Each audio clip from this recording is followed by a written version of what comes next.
All right, clearly what we've been given here, if this really is a hyperbola, we've not been given it in that standard form that we're used to.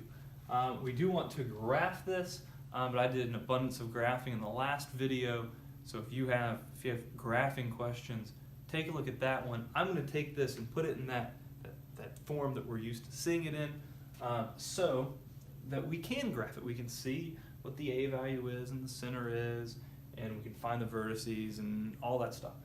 We need to be able to take this and put it in that form. That's what I'm doing here. And then we should be able to graph it. That shouldn't really be a problem for us. I'm expecting the problem might be putting it in that form. We're going to have to complete the square again. Let's put all the x's together.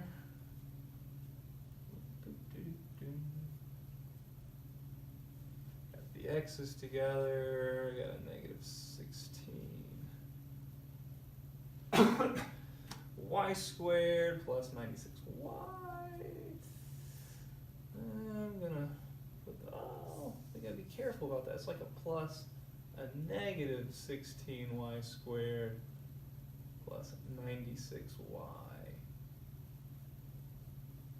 Notice there, if you put a negative and then put parentheses around it, it's assuming that that 96 would then be negative, because whatever's on the outside would distribute.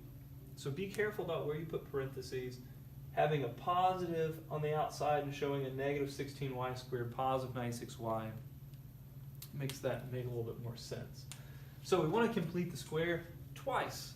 I'm going to pull out the A value here, which would be 25. I think of it as the A value. It's not necessarily the A value. I'm thinking of it as the coefficient to my x squared. That's what I need to do. I'm going to leave some space. Here I've got negative 16 that I'm going to pull out. That's what we can do. And 96 divided by negative 16, I don't want to make an error. I got ideas what that answer is. My ideas were correct. 96 divided by negative 16 will give us a negative 6y. I'm going to leave some space.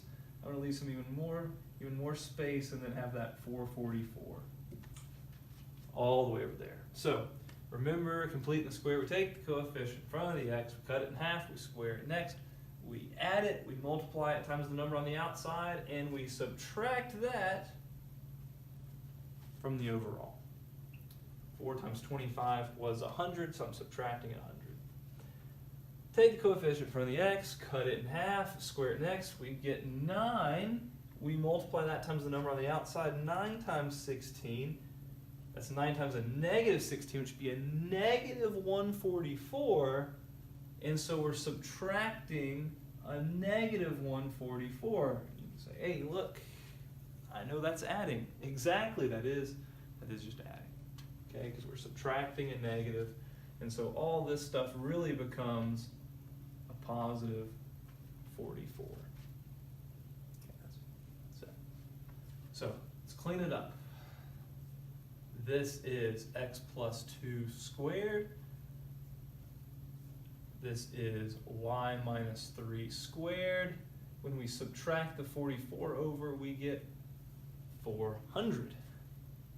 Yeah.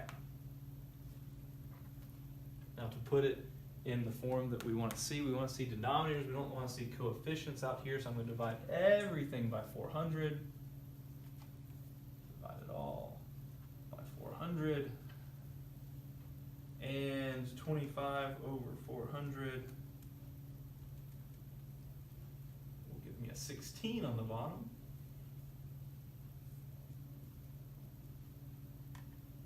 Well, 16 over 400, I think. Yep, that gives me a 25 on the bottom. And now it equals 1. So this right here is in that form that I like to see. I can see that the x term is first, so that means it's going to be opening horizontally. I can see that my center would be that negative 2, 3. I've got the A value, which would be 6, the A value, which would be 4, so I could go that distance away, and I could graph it just like the ones on the last video. So if you need extra help with that, go watch that other video.